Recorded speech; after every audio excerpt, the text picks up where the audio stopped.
పత్రికా సమావేశం ఏర్పాటు చేయడానికి ముఖ్య కారణము మా కదిరి నియోజకవర్గ ఇన్ఛార్జ్ మక్బూల్ అన్న గారిపై జెడ్పీటీసీ నల్లజెరువు జెడ్పీటీసీ బసిరెడ్డి అనితమ్మ గారి భర్త విశ్వనాథ్ రెడ్డి గారు ప్రెస్ మీట్ పెట్టడం జరిగింది కదిరిలో. ఆయన 20 లక్షల రూపాయలు టీడీపీ గెలుస్తుందని బెట్టింగ్ వేసి అగ్రిమెంట్ రాసి తర్వాత ఆ అగ్రిమెంట్లో కూడా ఆయన సంతకం పెట్టడం జరిగింది. దానికి ఆయన ఏమన్నాడంటే, నేను పాలపాటి దీనికి వచ్చి ప్రమాణం చేస్తాను, నేను ఒక పార్టీలో ఉండి ఇంకో పార్టీకి అట్లా చేయను అని అన్నాడు. బసిరెడ్డి విశ్వనాథ్ రెడ్డి, నీకు నల్లజెరువు మండలం తరపున వైఎస్ఆర్సీపీ తరపున నీకు సవాల్ ఇస్తున్నాం. నువ్వు నీది సంతకం కాదు, ఆ అగ్రిమెంట్ అబద్ధం అగ్రిమెంట్ అని పాలపాటి దీనికి నీ బిడ్డలతో వచ్చి ప్రమాణం చేస్తావా? నేను నా బిడ్డలను పిలుచుకొచ్చి ప్రమాణం చేస్తా, నువ్వే సంతకం పెట్టినావు దాంట్లో ఒప్పుకొని అని. డబ్బు ఎవరితో ఏమో నేను చూడలే. నువ్వు టీడీపీ గెలుస్తుందని బసిరెడ్డి విశ్వనాథ్ రెడ్డి ఒప్పుకొని 20 లక్షలు పందెం కట్టి నువ్వు సంతకం పెట్టినావు దాంట్లో. ఈ సంతకం నాది కాదు, ఈ అగ్రిమెంట్ అబద్ధందని నువ్వు ప్రమాణం చేయి. ఇది నిజమైన అగ్రిమెంటే, డబ్బులకు సంబంధించిన అగ్రిమెంటే, ఇది నీ సంతకమేనని నేను ప్రమాణం చేస్తాను నా బిడ్డలను పిలుచుకొచ్చి. నువ్వు మక్బూల్ అన్న గారి మీద నీకు ఆ స్థాయి లేదు, నీ స్థాయిని మర్చిపోతున్నావు. నువ్వు ఏమన్నావు? మక్బూల్ అన్న 3 నెలల ముందు వచ్చినాడు, టికెట్ ఇచ్చినారన్నావు. ఎవరెవరి స్థాయిని బట్టి వాళ్లకు పిలిచి టికెట్ ఇస్తారు. అధిష్టాన నిర్ణయమే శిరోధార్యంగా వైఎస్ఆర్సీపీ నల్లజెరువు మండల నాయకులు కార్యకర్తలు మొత్తం అందరూ ఏకతాటి మీదకి వచ్చి ఎలక్షన్ చేసినారు. నువ్వు 3 నెలలకు వచ్చినాడని నువ్వు మాట్లాడటము ఇది మంచి పద్ధతి కాదు, పద్ధతి మార్చుకో. నువ్వు కూడా 2014లో ఎలక్షన్ చేసినానన్నావు. 2014 కాదు 19 వరకు కూడా నువ్వు ఎక్కడే గాని కనపడిన దాఖలాలు లేదు. నువ్వు వైఎస్ఆర్సీపీ అభ్యర్థివి కాదు, వైఎస్ఆర్సీపీ నాయకునివి కాదు. ఏదో నీకు అప్పటి ఎమ్మెల్యే పుణ్యానా అని ఆడిపి ఆయన కాళ్ళు గడుపులు పట్టుకొని నువ్వు పార్టీకి పని చేయకపోయినా కూడా నువ్వు జెడ్పీటీసీ టికెట్ తెచ్చుకున్నావు. ఆ రోజు నీకు టికెట్ ఇచ్చినా కూడా ముందు నుంచి పార్టీకి 5 సంవత్సరాలు కాదు, మొదటి నుంచి 8 సంవత్సరాల కాలం పార్టీకి పనిచేసిన వ్యక్తులు ఓసీ అభ్యర్థులు ఉన్నారు మా పార్టీలో. వాళ్ళకు కూడా కాదని నువ్వు కాళ్ళ బేరానికి పోయి ఏదో వారు నచ్చ చెప్పుకొని టికెట్ తెచ్చుకున్నా కూడా ఆ అభ్యర్థులు ఏమి ఇబ్బంది పడకుండా పార్టీ నిర్ణయమే శిరోధార్యమని ఆ రోజు నీకు ఎలక్షన్ చేసినారు. మొత్తం అందరూ ఏకదాటి మీదగా ఎలక్షన్ చేసినారు. నేను కూడా ఎమ్మెల్యే దగ్గరికి పోకపోయినా కూడా పార్టీ అభ్యర్థి నువ్వని నీ వెన్నంటుండి నడిచి నీకు ఎలక్షన్ చేసినాం. ఆ రోజు నీకు నిలువ నీడ లేకుండా ఉన్న రోజు నిలువ నీడిచ్చిన వ్యక్తులు ప్రవీణ్ కుమార్ రెడ్డి, రవికుమార్ రెడ్డి మాత్రమే నల్లజెరువులో. నీకు అలాంటి వ్యక్తులు మమ్మల్ని కూడా మర్చిపోయి నువ్వు నీ వ్యాపారం మీద నువ్వు ఉండిపోయినావు. ఇంకో విషయం నీకు సూటిగా అడుగుతాండా, గసాల వ్యాపారం అన్నావు. మేము అలాంటి వ్యక్తులం కాదన్నావు. గసాల వ్యాపారం చేసిండేది నువ్వు మండలానికి కాదు, నియోజకవర్గం జిల్లాకు తెలుసు. నువ్వు ఒకరిని కాళ్ళు గడుపులు పట్టుకొని ఆ గసాల వ్యాపారం నుంచి వచ్చే కేసును మాఫీ చేసుకున్నావు. అదేవిధంగా నీ ఊర్లో ఉండే ఒక వ్యక్తి, ఆ వ్యక్తి పేరు చెప్పకూడదు, బాగుండదు. నీ ఊర్లో ఉండే వ్యక్తి ఒక కదిరిలో ఒక ప్రముఖ హాస్పిటల్ దగ్గర నిన్ను చెప్పుకు తీసుకొని తరుముకోవడం నిజం కాదా అని నేను ప్రశ్నిస్తాండా. నీకు ఆ రోజు నువ్వు వ్యాపారంలో డబ్బులు పంపకంలో ఆ వ్యక్తికి పంపకంలో సరిగా డబ్బు లేక నేను వాళ్ళకిచ్చిన వీళ్ళకిచ్చిన ఖర్చుల కింద పోయినాయని ఆ వ్యక్తులకు మోసం చేసింది నిజం కాదా అని అడుగుతాండా.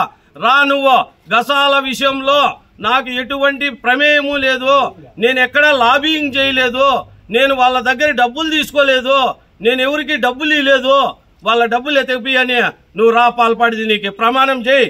నువ్వు మగోనివైతే పాల్పాటి దీనికి వచ్చి ప్రమాణం చేయి, నేను ప్రమాణం చేస్తా. నువ్వు దీనికి సిద్ధమా అని సవాల్ ఇసురుతాండా. నువ్వు మక్బూల్ అన్న స్థాయి గురించి మాట్లాడే అంత శక్తి నువ్వు ఉందా? మొత్తం మీద ఇంకో విషయం, నువ్వు మొన్న నైట్ విలేకరుల గ్రూప్లో, కదిరి విలేకరుల గ్రూప్లో ఏమని పెట్టినావయ్యా? నువ్వు మద్యం కుంభకోణంలో కదిరికి చెందిన వైసీపీ కీలక నేత అన్నావు.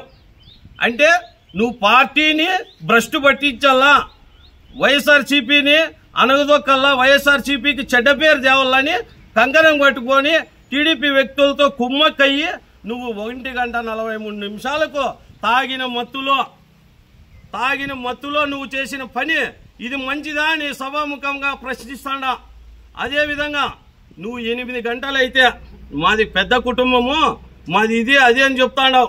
8 గంటలైతే నీ ఫోన్ ఎత్తేదానికి భయపడతాడారు కార్యకర్తలు, నాయకులు. ఏం మాట్లాడతాడో తాగిన మత్తులో అని. అదే తాగిన మత్తులో 10:30 కాడ ఇన్ఛార్జ్ ఇంటి దగ్గరకు పోయి నువ్వు చేసిన గొడవ నానా రభస తాగి నువ్వు పడిపోయింది నిజం కాదా అని అడుగుతాడా? నువ్వు నీకు సారకం లేని టైంలో ఎన్ని నానా భాషలు మాట్లాడినావు నువ్వు. వాళ్ళు మంచి మనుషులు కాబట్టి, మంచి మానవతా దృక్పథంతో మంచి మనుషులు కాబట్టి, మంచి మహనీయుడు కాబట్టి ఆయన ఉన్నీలే నా తమ్ముడు ఏం మాట్లాడినా ఉన్నీలేని నీకు తమ్ముని కంటే ఎక్కువ స్థానం కల్పించి ఆ వ్యక్తి నీకు మంచితనంగా ఇంటికాడ ఇసిపెట్టి రాపోండి అని ఇసిపెట్టి వచ్చినాడు. అదేవిధంగా నువ్వు ఎక్కడయా నువ్వు 5 సంవత్సరాలు అవుతుంది, ఇప్పటికి 4 సంవత్సరాల కాలం గడిచింది. 5 ఏళ్లలో 3 ఏళ్లు వైఎస్ఆర్సీపీ గవర్నమెంట్లో వైఎస్ఆర్సీపీ జడ్పీటీసీగా నీ భార్య పనిచేస్తోంది. ఎక్కడైనా నీ సొంత ఊరిలో కూడా 5 లక్షల రూపాయలతో అభివృద్ధి చేసినావా నువ్వు?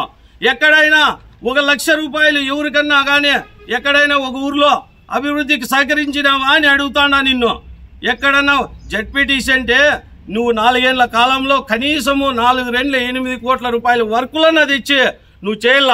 అదేవిధంగా నల్లజెరువులో నువ్వు 10 లక్షల వర్క్ వచ్చే అది కూడా నువ్వు కనీసం నువ్వు చేయలేక టీడీపీ వారికి దారాదత్తం చేసినావు. ఎక్కడుంది నువ్వు? యాడ్ నుంచి ఉండవు నువ్వు వైఎస్ఆర్సీపీలో. నువ్వు వైఎస్ఆర్సీపీలో లేవు, టీడీపీ కోవర్టుగా మారినావు అనే దానికి ఒకటే నిదర్శనం. నాగిరెడ్డిపల్లి దగ్గర ఉండే నీ స్థలంలో ఫ్లెక్సీ మక్బులన్న ఫోటో తీసి టీడీపీ వాళ్ళ ఫ్లెక్సీ కట్టినప్పుడే నువ్వు టీడీపీలో చేరిపినావు. అదే నిదర్శనం నువ్వు టీడీపీ కోవర్టుగా మారినావు అనే దానికి. అదేవిధంగా నువ్వు 6 నెలల కాలం నీ వ్యాపారాల కోసం, నీ గసాల కేసు మాఫీ చేసుకునే దానికోసం నీ స్థలము హైవేకి పోయినప్పుడు దానికి నువ్వు కోవర్టుగా మారిపోయి నీ ఫ్రెండ్స్ గా చెప్పుకునే వాళ్లకు నువ్వు కోవర్టుగా మారిపోయి టీడీపీలో నువ్వు వైఎస్ఆర్సీపీని గ్రూప్ తగాదాలు పెట్టి వైఎస్ఆర్సీపీని భూస్థాపితం చేయాలని ప్లాన్లు చేయడం ఇది నిజమా కాదా అని అడుగుతాడా? అది నిజం కాదన్నప్పుడు నువ్వు నిఖాసైన వైఎస్ఆర్సీపీ నాయకునివే అయితే ఫ్లెక్సీ తీసి మక్బుల్ అనేది వైఎస్ఆర్సీపీ జగన్మోహన్ రెడ్డి వైఎస్ఆర్సీపీ అధ్యక్షులు జగన్మోహన్ రెడ్డి గారు నిర్ణయించిన అభ్యర్థికే నల్లజెరువు మండలం తరపున మద్దతు ఉంటుంది. 2029లో కానీ 27లో కానీ ఎలక్షన్ వచ్చినా మక్బుల్ అన్నే ఎమ్మెల్యే అభ్యర్థిని జగన్మోహన్ రెడ్డి గారు ప్రకటించినారు. అదేవిధంగా మొన్న కూడా మాకు కన్వీనర్లందరికీ రీజనల్ కోఆర్డినేటర్ దగ్గర పెద్దిరెడ్డి గారి ఇంట్లో మాకు కూడా చెప్పినారు, మక్బుల్ అన్నకు అందరూ కూడా సహకరించండి, మక్బులే క్యాండిడేట్ అని చెప్పినారు. మక్బుల్ అన్నే వైఎస్ఆర్సీపీ అభ్యర్థి. నువ్వు 6,000తో ఓడిపోయినాము, 60,000తో ఓడిపోతాడు ఈసారి అన్నావు. నీ స్థాయి అది కాదు. మీ నాయన తెలుగుదేశం తరపున వార్డు మెంబర్గా నిలబడిన రోజు మీ నాయనకు 12 ఓట్లు పడినాయి. అదే తిరుపతి రెడ్డి గోరింట్లపల్లిలో మీ నాయన మీద గెలిచినాడు. మీ పుట్టుకే టీడీపీ పుట్టుక. నువ్వేదో టికెట్ కోసం అక్కడ వాళ్ళు ప్రసన్నం చేసుకోవడానికి కోసం, ఇంకోటి నువ్వు నీ వ్యాపారాల కోసం, నీ గసగసాల కేసు కోసం నువ్వు ఈరోజు టీడీపీ కోవర్టుగా ఒక లాయర్ ద్వారా నువ్వు అన్ని ఏర్పాట్లు చేసుకొని మక్బుల్ అన్న మీద ప్రెస్ మీట్ పెడితే ఇట్లా చెడ్డ పేరు చేస్తే చేర్చుకుంటారని నువ్వు ఇటువంటి వైఎస్ఆర్సీపీ నియోజకవర్గ సమన్వయకర్త మీద నువ్వు ప్రెస్ మీట్లు పెట్టినావు. మానుకో ఇంకనైనా. నిన్ను నల్లజెరువు మండలం నుంచి బహిష్కరించే రోజు దగ్గరకు వస్తుంది. అసలు నీకు నల్లజెరువు పంచాయతీలోనే రోడ్డు కానుకొని ఉండే దేవరింటిపల్లిలోనే మా ఊరి గడపకు వచ్చినావా? రాలే. సిద్ధారెడ్డి నీకు టికెట్ ఇస్తే సిద్ధారెడ్డి సార్కు నువ్వు సహకరించినావా? నువ్వు ఎవరు తల్లి పాలు తాగి తల్లి రొమ్ము గుద్దే రకం, నీకు సాయం చేసిన వ్యక్తులందరినీ అనగదొక్కే రకం, వాళ్ళ మీద తుప్పుకుంటూ పోయి నువ్వు రాజకీయం చేసి నువ్వేందో కావాలని ఆశతో ఉండవు. నిలిపేయి. ఇంకైనా మానుకో. నువ్వు వైఎస్ఆర్సీపీ కార్యకర్తలను మాకు లొసుగులు పెట్టాలనుకోవద్దు. నీ పక్కనుండే వాళ్ళు కూడా వైఎస్ఆర్సీపీ అభిమానులే. నీ తాను నువ్వు ఎక్కడ పోయినా నీ తాను వస్తారనేది అబద్ధం. వాళ్ళను కూడా కలుపుకొని పోతాం. వాళ్ళలో మాకు లొసుగులు ఉంటే ఏమన్నా సరిదిద్దుకుంటాం. మండలంలో ఎవరైనా రాకుండా పోయింటే కూడా వాళ్ళను మేము సక్రమమైన పద్ధతిలో పోయి అందరినీ కలుపుకొని పోతాం. ఇంకోటి ఏం చెప్పినావు, నల్ల చెరువులో విస్తృత స్థాయి సమావేశం జరిగింది. ఎవరే కానీ ఎంపీటీసీలు రాలే, సర్పంచులు రాలే, ఎవరు విలువైన లీడర్లే లేరన్నావు. చూడు, 1000 మందితో ప్రెస్ మీట్ పెడతా. నీ స్థాయి ఏమి, వైఎస్ఆర్సీపీ స్థాయి ఏమి? నా రేంజ్ కాదు. నేనున్నా ఈ స్థానంలో, ఇంకొకరున్నా. వైఎస్ఆర్సీపీ బలం అది. నల్ల చెరువులో 1000 మందితో పెడతాం వైఎస్ఆర్సీపీ ప్రెస్ మీట్ కానీ ఏదన్నా కానీ. అందరూ వచ్చినారు. ఎవరు రాలే ఎంపీటీసీలో? అందరూ వచ్చినారు. ఒక ఎంపీటీసీ వ్యక్తిగత కారణాల వల్ల రాలేకపోయినాడు. 5 మంది ఎంపీటీసీలు వచ్చినారు. ఎంపీపీ రాలేదన్నావు. సర్పంచులు కూడా వచ్చినారు. ఎవరు నీ దగ్గరుండే నీ వ్యక్తి రాలే. నువ్వు సహాయం చేసినావనే కారణంతో నీ దగ్గరుండే నీ ఊరు సర్పంచ్ రాలే. మిగతా వాళ్ళందరూ వస్తున్నారు. చెప్పినావు, ఏమన్నావు? పిలుపు లేదు కొంతమందికి అన్నావు. మేము కలుపుకుంటాం, మేము చేసుకుంటాం. నువ్వు వైఎస్ఆర్సీపీకి నువ్వు పని చేయడంలే. సంవత్సరం నుంచి నువ్వు చెడదెంగేదానికే ప్రయత్నం చేస్తాండావు. నీ వ్యక్తిగతాలకు, నీ గసాల కేసులకు గన నువ్వు అవన్నీ మానుకొని నువ్వు ఇది చూడు. ఎంపీటీసీలు, సర్పంచులు అందరూ నీకేమన్నా అట్లుంటే ఎంపీటీసీలు, సర్పంచులను నువ్వు ఏదన్నా కానీ పార్టీకి వ్యతిరేకంగా పనిచేస్తాము రాండి అని పిలిచి వస్తారేమో. నువ్వు డబ్బులు పెట్టాను, ఖర్చు పెట్టినాను అని అంటున్నావు. మగ్గులన్నీ ఇస్తే లెక్క ఖర్చు పెట్టింటావు. ఈడ ఆసరా ప్రోగ్రాం జరిగింది. ఆసరా ప్రోగ్రాం జరిగితే పెద్దిరెడ్డి రామచంద్రారెడ్డి గారు పెద్ద ఆయన వచ్చినారు. దానికి నువ్వు పెట్టినావా లెక్క? మొత్తం అందరము చందాలు వేసుకొని మనిషికి 30,000 రూపాయలు ప్రోగ్రాం చేసినాం. నువ్వు రా పాల్పడి దీనికి మొత్తం నేను పెట్టానని నువ్వు చెప్పు. 3 లక్షలు ఖర్చు పెట్టా. నేను ఫ్లెక్సీలు వేసిన, టపాసులు తెచ్చిన, పూలమాలు వేపించిన. 3 లక్షలు ఖర్చు పెట్టా. 40,000 రూపాయలు భోజనాలకు నేను ఇచ్చిన డబ్బులు. నువ్వేడ పెట్టావు డబ్బులు? మగ్గులన్న ఇచ్చిన డబ్బులు ఖర్చు పెట్టేదానికి ఏముందా? 3 కోట్ల రూపాయలు డబ్బులు నీకు ఇస్తే నువ్వు ఏం చేసినావు?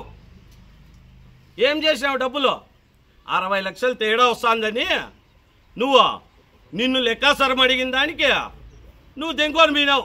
ఆయన మీద లేనిపోనివన్నీ చేస్తాడావు. ఇంకనైనా మానుకో. నీ ఒక్కని వల్ల ఏం కాదు. వైఎస్ఆర్సీపీ కుటుంబం, నల్లచెరువు వైఎస్ఆర్సీపీ కుటుంబం చాలా పెద్దదిగా ఉంది. నువ్వు ఏం చేయలేవు. నీ జిత్తులు మారి మాటలు వదిలే. ఇంకనైనా ఈ బుద్ధే తెలిసింటుంది నీకు. నువ్వు మండలం అంతా ఫోన్ చేసినావు. నేను దేశ నాయకుడిని. ఎవరన్నా వచ్చినారా నీ తానా? ప్రజాప్రతినిధులు వచ్చినారా? చేసినారా నువ్వు నీ తానా? నిన్ను నమ్మి వస్తారు ఎవరన్నా? ఈ పొద్దు పోతే ఇంకా 6 నెలలు కనపడవు. ఈ 4 ఏళ్ల కాలంలో, జెడ్పీటీసీ కాలంలో నీ ముఖం చూసినోడు లేడు ఎవడే కానీ. నల్లచెరువు మండలంలో ఎంపీపీ రాలేదన్నావు. ఎంపీపీని నువ్వు పిలిచినావా ఎలక్షన్లో? అప్పుడు ఎంపీపీని కలుపుకొని పోయినావా నువ్వు? నీకు పెత్తనం కట్టి నీ తాను ఎలక్షన్ చేయించినప్పుడు నువ్వు ఎంపీపీని కలుపుకొని పోయినావా? మేము పిలిచినాం, పార్టీకి పని చేయండి, తప్పులు జరిగింటాయి, మామూలే, అందరం కలుపుకొని పోదాము రాణి మామాని నేను పిలిచినా. బామర్ది వ్యక్తిగత కారణాల వల్ల కొన్ని రోజులు నేను దూరంగా ఉన్నాను, మీరేం బాధపడద్దండి అన్నారు. యాడయా ఉండేది? అందరూ మా తాను ఉండారు. వైఎస్ఆర్సీపీ చెంతను ఉండారు, నీ తాను లేరు. వ్యక్తులకు ప్రాధాన్యత లేదు. ఈడ పార్టీకి ప్రాధాన్యత ఉంది. పార్టీని భుజాన జెండా వేసుకొని ఎవరు ముందర పోతే వాళ్ళకే ప్రాధాన్యత ఉంటుంది. వాళ్ళు వెనకబడే నాయకులు నడుస్తారు. జగన్మోహన్ రెడ్డి చెప్పిన మేరకే నడుచుకుంటారు. ఇక్కడ ఓన్లీ జగన్మోహన్ రెడ్డి గారి నాయకత్వమే నడుస్తుంది. ఏదైనా కూడా ఈడ నీ నాయకత్వం, నా నాయకత్వం నడుచదు. ఎవరు రారు పార్టీకి వ్యతిరేకంగా. పార్టీని అనుసరించుకొని పో. ఇంకైనా నీకు విలువ ఉంటుంది. నీ విలువను నువ్వు కాపాడుకో. ఇక మీదట మక్బులన్న గారి మీద నువ్వు ఏదన్నా అవాకులు చవాకులు పేలినావనుకో, నీకు తగిన శాస్త్రి చేస్తాం. నల్లచెరువు నుండి బహిష్కరించే రోజు దగ్గరలో ఉంది. నీకు తెలుసుకో, మసులుకో, బాగా బుద్ధి తెచ్చుకో. మన యోగ్యతేమే మనం మండల నాయకులము. మండలంలో ఏదన్నా ఉంటే తప్పు ఉంటే సరిదిద్దుకుందాం కూర్చొని. అట్లా పోయి నువ్వు నియోజకవర్గ సమన్వయకర్త మీద ఇచ్చేస్తావా? నీకు సొంత తమ్ముని కంటే సొంత బంధువుల కంటే ఎక్కువ ప్రాధాన్యత ఇచ్చినాడు. ఏమన్నావు? ఎవరికి షేర్ చేసుకోలేని నాతో షేర్ చేసుకున్నాడు అన్నావు. ఇంకేమీ ఇలా విలువ? భార్య బిడ్డలకు చెప్పుకోలేని సమస్యలు కూడా నీకు చెప్పుకొని ఎలక్షన్ చేసినాడు ఆయన. నమ్మినోని గొంతుకొస్తావా నువ్వు? నీ నైజమే అదే, నమ్మినోళ్ళ గొంతుకోయడమా. చూడు, నీ పర్సనల్ చరిత్ర చదువుతా ఈసారి. కానీ ఏందన్నా మాట్లాడినావంటే నువ్వు ఎన్ని కుటుంబాలను మోసం చేసిండేది, ఎన్ని కుటుంబాలు నువ్వు ఇది చేసిండేది అన్ని చదువుతా. ఇంత పొడవు ఉంది నా దగ్గర, అదే తెలుసుకో. ఇంకనైనా భద్రం. మక్బూల్ అన్న గారి మీద ఏదన్నా ఈగ వాళ్తే లేవు చెప్తాడా. వేయలేకపోయినావు నువ్వు ఏడే గానీ. ఒక తాను వేయలే కదా నువ్వు పులారము. అదీగాక నీకు జడ్పీటీసీ టికెట్ ఇచ్చినా పొద్దు నీకు పార్టీ ఆఫీస్ ఆడుందో కూడా తెలియదు. పార్టీ ఆఫీస్ ఆడన్నా నరసింహారెడ్డి అన్నా అని అడిగినావు నువ్వు. అది ఇది వాస్తవం కాదా? పార్టీ ఆఫీస్ తెలియనోనికి నీకు టికెట్ ఇచ్చినారు. నీ వెనకబడి మేమందరం నడిచినాము. నువ్వు అప్పటికప్పుడు వచ్చినావు కదా. నీకు ఆ స్థాయి ఉందా? జడ్పీటీసీ టికెట్ ఇచ్చే స్థాయి ఉందా? మీ నాయనకు 12 ఓట్లు పడినాయి మీ ఊర్లో.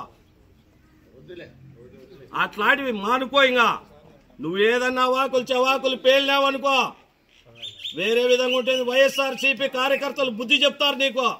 2-3 చెంచాలను పెట్టుకొని పోస్టులు పెట్టేది మానుకో. వాళ్ళకు కూడా భర్తీ పూజ ఉంటుంది. ఏదంటే అది మక్బూల్ అన్న మీద పెడితే చెప్తాడా. ఇదే మా హెచ్చరిక. నల్లజరు వైఎస్ఆర్సీపీ మండలం తరపున ఇదే మా హెచ్చరిక. పద్ధతి మానుకో.